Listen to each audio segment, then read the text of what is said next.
দর্শক, ঠিক এই মুহূর্তে আমরা প্রেস ক্লাবে যেতে চাই। সেখানে লেবার পার্টির আয়োজনে এক আলোচনা সভায় কথা বলছেন বিরোধী দলীয় নেতা জামাতে আমির।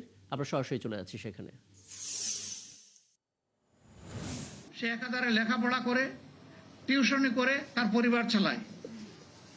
এই ছেলেটাকে রড দিয়ে পিটিয়ে তার চোখ শেষ করে দিলেন, দুনিয়া দেখার আলোটা নিভাই দিলেন।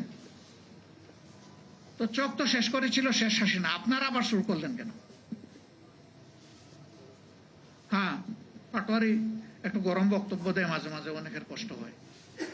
সে নরম সুরে বলেছে, আমি আর গরম বক্তব্য দিব না, কোনো বক্তব্যই দিব না, শুধু আলিফের চোখটা ফিরিয়ে দেন মাননীয় প্রধানমন্ত্রী। পারবেন? চোখটা ফিরিয়ে দিতে পারবেন? পারবেন না। নিরীহ একটা ছেলে, সে কি হাতে অস্ত্র নিয়ে কাউকে মারতে এসেছিল? তার নেতৃবৃন্দকে আঘাত করা হচ্ছে, আক্রমণ করা হয়েছে। তার আবেগ এবং দায়িত্ববোধের জায়গা থেকে তাদেরকে প্রোটেক্ট করার জন্য সে এগিয়ে এসেছিল খালি হাতে। তাকে শেষ করে দিলেন কেন? এই নির্বাচন হওয়ার পরে দুঃখজনক, বর্তমান সরকারি দলের হাতে আমার 4 জন সহকর্মীকে জীবন দিতে হয়েছে। কেন এটা শুনতে হবে? কেন এটা দেখতে হবে? জায়গায় জায়গায় হামলা শুরু হয়েছে, মামলা শুরু হয়েছে। আশ্চর্য।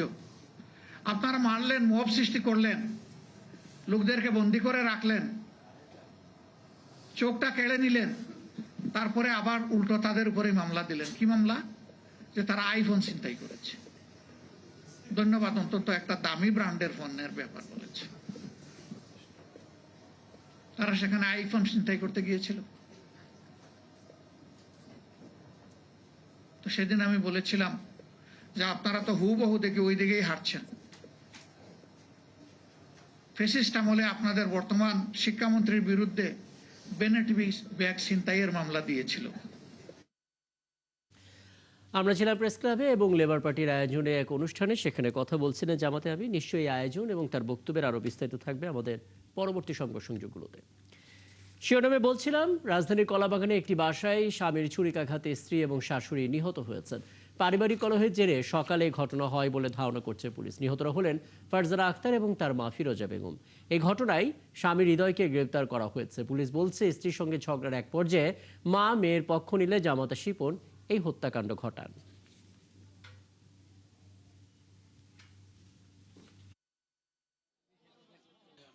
জামাইয়ের সাথে ওই নিশা টিশা করে, তো তারপরও মা ওর বাইরে আমার মেরে বিরক্ত করে ঢাকার থাকতে মনে করেন অনেক ইয়ে করছে। পরে আমি থানায় জিটি করছি। এত দুর্ঘটনা ঘটতেছে, এত নারী নির্যাতন হইতেছে, এত শিশু নির্যাতন হইতেছে, এত কিছু হইতেছে, কিছু হয় না। আমরা বেশি চাই আর যখন তখন ফাঁসি। স্বামী স্ত্রী পারিবারিক কলহ নিয়ে গন্ডগোল লাগে। গন্ডগোল লাগার এক পর্যায়ে শাশুড়ি এসে মেয়ের পক্ষ নেয় আর কি। তো মেয়ের পক্ষ নেওয়াতে স্বামী খুবই রাগান্বিত হয়ে তার স্ত্রীকে প্রথমে ওই তরকারি কাটা চাকু দিয়ে স্টেপ করে। স্টেপ করার পরে তার স্ত্রী ঘটনাস্থলেই মারা যায়। আর তারপরে শাশুড়িকে স্টেপ করে। শাশুড়িকে গুরুতর আহত অবস্থায় আমরা ঢাকা মেডিকেলে প্রেরণ করি। সেখানে চিকিৎসাধীন অবস্থায় কর্তব্যরত চিকিৎসক জানান যে সে ওখানেও মারা যায়। তো বর্তমানে স্বামী আমাদের হেফাজতে আছে। এই ঘটনার পরপরই নজর রাখছেন সহকর্মী মহিম মিজান, যুক্ত হচ্ছেন আমাদের সঙ্গে। মহিমের আগে আপনার সঙ্গে কথা হচ্ছিল, আপনার মাধ্যমে ভিকটিমের স্বজন এবং একই সঙ্গে পুলিশের বক্তব্য আমরা পেয়েছি। একটু আগেও সেটা আমরা প্রচার করেছি এবং শেষে তিনি বলছিলেন অভিযুক্ত হৃদয়কে আটক করা হয়েছে, পুলিশের হেফাজতে রয়েছে। একটু জানাবেন আসলে এর পরের সিদ্ধান্তগুলো কি, তার ব্যাপারে আসলে কি ধরনের আইনি পদক্ষেপ আসলে পুলিশ নিচ্ছে, এলাকাবাসীরা আসলে এই পরিবারটা সম্বন্ধে কি তথ্য জানালো, আপনি কি খুঁজে পেলেন, একটু জানাবেন আমাদেরকে মহিম।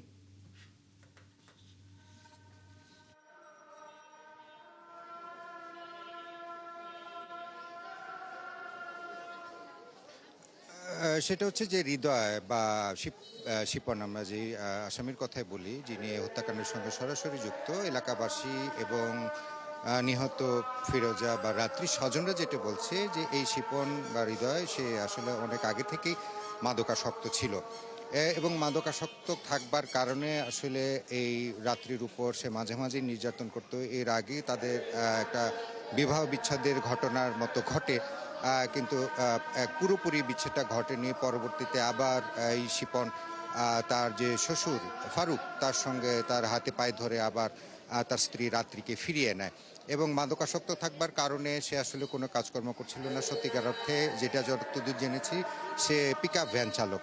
এবং পরবর্তীতে যে বিষয়টা নিয়ে বাকবিতণ্ডা সেটা হচ্ছে যে এই মাদকাসক্ত শিপন সে তার শ্বশুর ফারুককে আসলে পিকআপ ভ্যান কিনে দেওয়ার জন্য রাত্রির কাছে, মানে তার স্ত্রীর কাছে, যাকে সে আজ সকালে হত্যা করেছে, তার কাছে বারবার প্রেশার দিচ্ছিল যে একটা পিকআপ ভ্যান কিনে দিতে হবে। এবং রাত্রি আসলে তার বাবা কোত্থেকে কিনে দিবে, তার ফারুক হচ্ছে একজন ফল ব্যবসায়ী, সে পিকআপ ভ্যান কিনে দেওয়ার মতো তার অর্থ বা সামর্থ্য সেইটা নিয়ে এই ঘটনা নিয়ে প্রায় বারংবারই এর আগে গত দুদিন আগেও কিন্তু তারা শরীয়তপুর গিয়েছিল একটু বিয়ে দাওয়াত খেতে, সেখানেও এই বিষয়টা নিয়ে বাকবিতণ্ডা হয়। এবং আজকে সকালে এখানে কিন্তু শিপন এবং রাত্রি তার বাবার বাড়িতে বেড়াতে আসে। এইটি হচ্ছে বাবার বাড়ি, রাত্রির বাবার বাড়ি বেড়াতে এসে আজকে সকালে সেই গাড়ি কিনে দেওয়া, পিকআপ ভ্যান কিনে দেওয়া নিয়ে তখন রাত্রি যখন প্রতিবাদ করা যায় না, আমার বাবা গাড়ি কিনে দিতে পারবে না, তুমি তো মাদকাসক্ত, তোমাকে গাড়ি কিনে দিলে তুমি সেটাও বিক্রি করে ফেলবে। তো এই বিষয়টা নিয়ে আসলে এক কথায় দু কথায় বাকবিতণ্ডা হয়। পরবর্তীতে সে হত্যার মতো ঘটনা ঘটায়। প্রথমে মেয়েকে মারে, পরে ফিরোজা বেগম যে তার শ্বশুর তাকে হত্যা করে। মূল বিষয়গুলো আমরা প্রাথমিকভাবে যেটুকু জানতে পারছি সেটুকু আছে। রাকিব, অনেকগুলো তথ্য আসলে যে এলাম মির্জা, নিশ্চয়ই আপনার দিনভর এই অনুসন্ধান নিয়ে প্রতিবেদন হবে, সেখানে আরও বিস্তারিত আমরা জানতে পারবো। ধন্যবাদ যুক্ত হওয়ার জন্য। সহকর্মী মহিম মিজান আমাদের সঙ্গে যুক্ত হয়েছিলেন।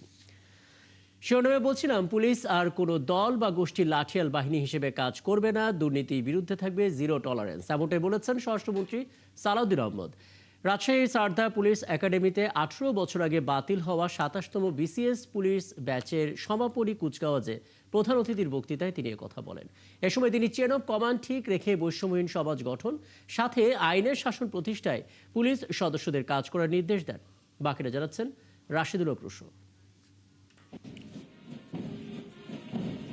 6 মাসের কঠোর প্রশিক্ষণ শেষে এই সমাপনী কুচকাওয়াজ অংশ নিলেন 27তম বিসিএস পুলিশ সুপার ব্যাচের প্রথম পর্যায়ের 58 জন শিক্ষানবিশ সহকারী পুলিশ সুপার। কুচকাওয়াজে সালাম ও অভিবাদন গ্রহণ করেন স্বরাষ্ট্রমন্ত্রী সালাউদ্দিন আহমদ। শুরুতেই তিনি 18 বছরের বঞ্চনা কাটিয়ে অবশেষে পুলিশে যোগ দেওয়ার স্বপ্ন পূরণ হওয়ায় কর্মকর্তাদের অভিনন্দন জানান। আমি বিশ্বাস করি 27তম বিসিএস পুলিশ ব্যাচের প্রথম পর্যায়ের প্রতিটি সদস্য দেশ ও জাতির প্রত্যাশা পূরণে নিজেদেরকে নিয়োজিত করবে।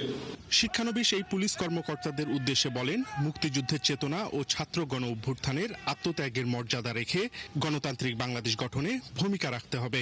আপনাদের দায়িত্ব অনেক বেশি। রাষ্ট্রের এই রূপান্তরকালে আপনাদেরকে নিজেদের উপযোগী করে প্রস্তুত করতে হবে। সততা, দক্ষতা ও পেশাদারিত্বের সঙ্গে দায়িত্ব পালন করতে হবে। আপনাদের আচরণ হতে হবে মানবিক ও আইনের প্রতি গভীর শ্রদ্ধাশীল। তিনি আরো বলেন, পুলিশকে দলীয় প্রভাবমুক্ত, প্রযুক্তি বান্ধব ও মানবিক সংস্থা হিসেবে গড়ে তুলতে হবে। পাশাপাশি পুলিশকে ডিজিটাল অপরাধ দমন ও সাইবার নিরাপত্তার জন্য কারিগরি দক্ষতা অর্জনের মধ্য দিয়ে সাধারণ মানুষের বন্ধু ও সেবক হিসেবে গড়ে তোলার নির্দেশ দেন। আপনারা সমাজে ন্যায় বিচার ও আইনের শাসন প্রতিষ্ঠায় এক গুরুত্বপূর্ণ পরিবর্তনের সৈনিক। আইনের প্রতি অবিচল আস্থা ও দেশের নাগরিকদের প্রতি দায়িত্ব ও জবাবদিহিতাই হবে আপনাদের কর্মের মূল ভিত্তি। মনে রাখবেন, আইনের চোখে সবাই সমান, সেটি হোক কোনো রাজনৈতিক কর্মী বা প্রান্তিক কৃষক। এর আগে প্রশিক্ষণে বিভিন্ন সময়ে শ্রেষ্ঠত্বকারীদের হাতে পুরস্কার তুলে দেন স্বরাষ্ট্রমন্ত্রী। Rashidul Haque Rusho, 71, Sarda police academy, Rajshahi. সরকারের সমালোচনা করলে অপরাধ নয়, রাষ্ট্রের বিরুদ্ধে বললে অপরাধ হিসেবে গণ্য হবে। তাই সাংবাদিকদের জন্য করা 73 এর যে আইনটি, সেটা সরকার সংশোধন করার সিদ্ধান্ত নিয়েছে বলে জানিয়েছেন তথ্য ও সম্প্রচার মন্ত্রী জহিরুদ্দিন স্বপন। সকালে ঢাকা বিশ্ববিদ্যালয়ের গণযোগাযোগ ও সাংবাদিকতা বিভাগ আয়োজিত সেমিনারে তিনি আরও বলেন, ক্ষমতা, স্বাধীনতার দায়িত্ব, এই তিনের সমন্বয়ে গণমাধ্যমে কমিশন গঠন করা হবে।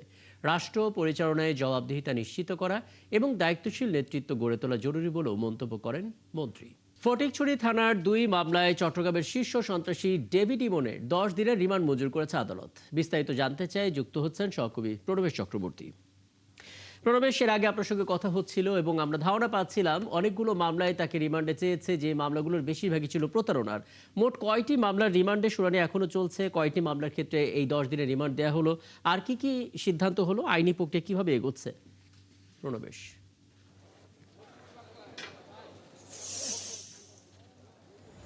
রাকিব, চট্টগ্রামের আলোচিত সন্ত্রাসী ডেভিড ইমন, তার বিরুদ্ধে 2টি মামলায় 5 দিন করে 10 দিনের রিমান্ড দেওয়া হয়েছে। মামলাগুলো হচ্ছে একটি হত্যা মামলা, আরেকটি হচ্ছে অস্ত্র মামলা।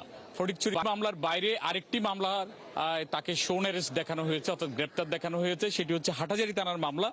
এই মামলাটি হচ্ছে মূলত বিভিন্ন সিম এবং মোবাইল ব্যবহার করে মানুষকে থ্রেট দেওয়া এবং চাঁদা দাবি করা, চাঁদা না দিলে হত্যার হুমকি, এই সংক্রান্ত একটি মামলা হাটহাজারী থানার, সেখানে তাকে শোন অ্যারেস্ট দেখানো হয়েছে। তো তাকে সকালে পুলিশি প্রহরায় নিরাপত্তার মধ্য দিয়ে চট্টগ্রাম জুডিশিয়াল ম্যাজিস্ট্রেট আদালত ভবনে তাকে হাজির করা হয়।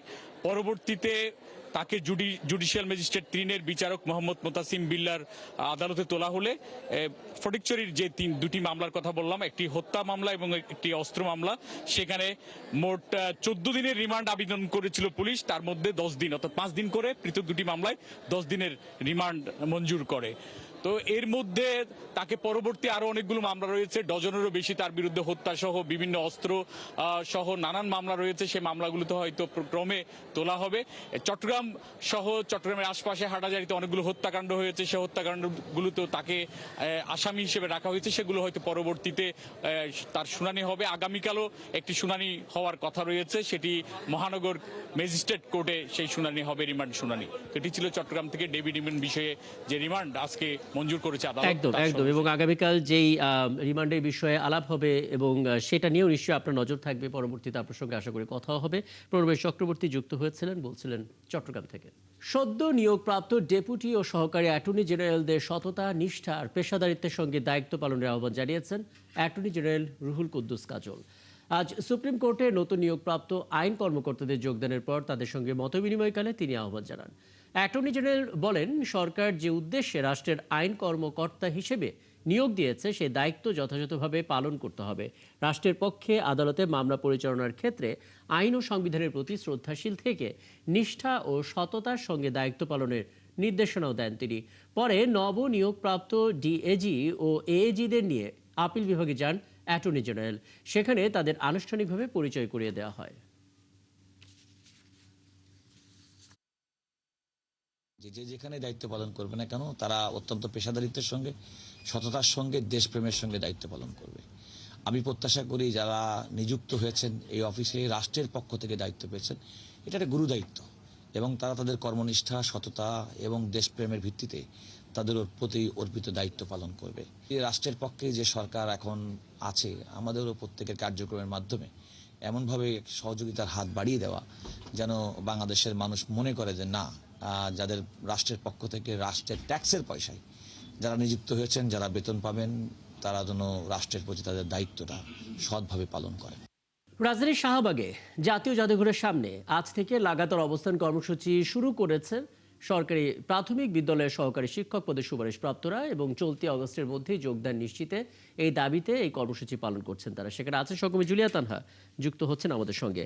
তানহা, এর আগে আপনার সঙ্গে কথা হচ্ছিল এবং আপনার মাধ্যমে আন্দোলনকারীরা একজনের বক্তব্য শুনছিলাম। আপনি তাকে প্রশ্ন করেছিলেন যে তারা আসলে পরবর্তীতে কি কর্মসূচি দেবেন এবং তারা বলছিলেন আলোচনা করে সিদ্ধান্ত নেবেন। সেই আলোচনাটা হয়েছে কিনা এবং এখন পর্যন্ত তাদের অবস্থানটা কি? তানহা।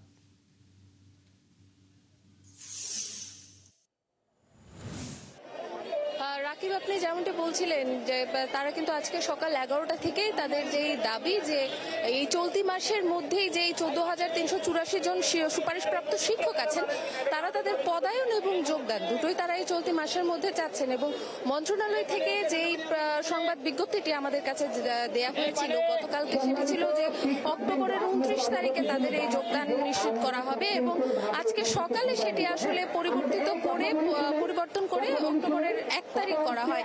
তবে শিক্ষকরা যেটি বলছেন, সুপারিশপ্রাপ্ত শিক্ষকরা যেটি বলছেন, যে আপনার কথা মতোই যদি বলতে হয় যে তারা আসলে আলোচনা করে যেটি জানিয়েছেন যে তারা আসলে সরকারের বা মন্ত্রণালয়ের এই সিদ্ধান্তটি তারা মানেন না এবং তারা চাচ্ছেন যে এই চলতি আগস্টের মধ্যেই তারা যে 14,384 জন সুপারিশপ্রাপ্ত আছেন তারা তাদের যেই নির্ধারিত স্কুল আছে সেখানে তারা যোগদান করতে চান এবং তারা পদায়ন নিশ্চিত করতে চান আগস্টের থেকেই। তবে এই দাবি থেকেই তাদের এখন আসলে একটি দাবি যে এই আগস্ট মাসেই তাদের পদায়ন এবং যোগদান দুটোই নিশ্চিত করতে হবে। এবং সকাল থেকে আমরা যেটি দেখেছি যে প্রশাসন থেকে, পুলিশ কর্তৃপক্ষ থেকে এবং মন্ত্রণালয় থেকে দফায় দফায় কিন্তু তাদের সাথে আসলে কথা বলা হয়েছে এবং তাদেরকে নানান ধরনের আশ্বাস দেওয়া হয়েছে। তারা আসলে সেই আশ্বাসটি মানেনি এবং তারা সরকারের যে সিদ্ধান্ত সেটিকে আসলে প্রত্যাখ্যান করে আন্দোলন চালিয়ে যাওয়ার একটি ঘোষণা দিয়েছেন এবং এখন পর্যন্ত শাহবাগে তারা কিন্তু আসলে অবস্থান কর্মসূচি পালন করে যাচ্ছেন এবং সেই ছবিটা আপনার মাধ্যমে আমরা দেখতেও পাচ্ছি। জুলিয়া তানহা, আপনি তো আছেনই, নিশ্চয়ই আপনার মাধ্যমে পরবর্তীতে আরো আপডেট আমরা পেতে থাকবো। সহকর্মী জুলিয়া তানহা যুক্ত হয়েছিলেন রাজধানীর শাহবাগে জাতীয় জাদুঘরের সামনে থেকে। চলছে সংবাদ সংযোগ, সরাসরি সংবাদ অনুষ্ঠান দেখতে চোখ রাখুন একাত্তরের ফেসবুক পেজে এবং সাবস্ক্রাইব করুন একাত্তর ইউটিউব চ্যানেল। থাকুন একাত্তরের সাথে।